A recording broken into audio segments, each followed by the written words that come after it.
इंद्रजित पाटलांचं कार्य न वाववाव करण्याजोगचं आहे.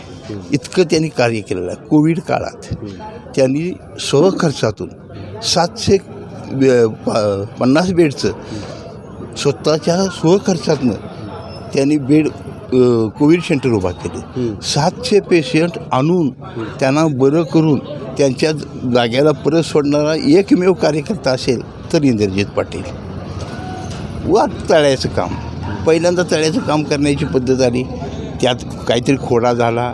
त्याच्यानंतर आमदार साहेबांनी परत सत्तेत आल्यानंतर आमदार साहेबांनी आतूनात म्हणजे आमच्या अपेक्षापेक्षा बी नरके साहेबांनी जवळजवळ 15,700 कोटीचं 70 लाख कोटीचं हे फंड उभा केला. त्या तळ्याचं काम चालू आहे. गावातील रस्ते सिमेंटचे पाईप बदलणे असे जवळजवळ 25-30 कोटीची कामं ही झालेली आहेत. कुठल्याही कामात धडाडीनं काम करणारा एकमेव नेता असेल तर इंद्रजित पाटील आणि त्याला खंबीर साथ देणारे आमदार चंद्रदीप नरके साहेब.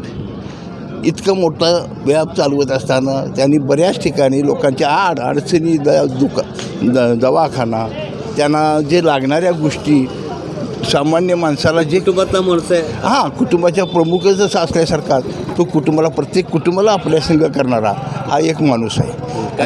कार्यसम्राट आहे. त्याला कोविड काळात तरी तुमचे खासदार माजी खासदार राजू शेट्टी साहेब यांनी तिची पाठ थोपटली इतकी वाववाव केली. लंकेसाहेब निलेश लंकेसाहेब यांनी तिकीट त्यांचे कौतुक केलं. त्यांनी जेवढं कोविड सेंटर तितकं हे आमदारकीच्या फंडातून त्यांना ते काहीतरी मदत असेल. पण आमच्या इंद्रजित पाटलांना कुठलाही फंड न घेता स्वतः सर्व खर्चातून हा कोविड सेंटर चालवणं हा मोठाच आहे. पाठिंबा हा इंद्रजित पाटलाला असणार. दुसरी गोष्ट आमच्या इथं महापूर चिखली वडणगी आंबेवाडी इथं महापूर येतो. महापुराच्या काळात प्रत्येक वेळा स्वतः पाण्यात उतरून तसंच आमदार चंद्रदीप नरके साहेब संघ खांद्याला खांदा लागून काम केलेला माणूस आहे. आमच्या इथं 2019ला महापूर आला 21ला महापूर आला. ह्यात नुकसान झालं पण त्यानं स्वखर्चानं सगळ्या लोकांना तिथून हलवून सोनतळे असेल प्रत्येक ठिकाणी आपापल्या त्याला निवारा देण्याचं काम हा इंद्रजित पाटलांनं केलेलं आहे. हा एकमेव काम करणारा नेता आहे आणि खणखणीत वाजणारा नाना आहे. हे साधन निवडून 100% हो निवडून 100% ना तुमचं आमच्या पाठिंब्याच आहे ते.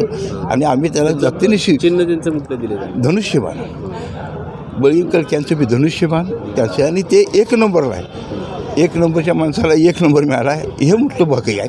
त्यामुळे धन्यवाद.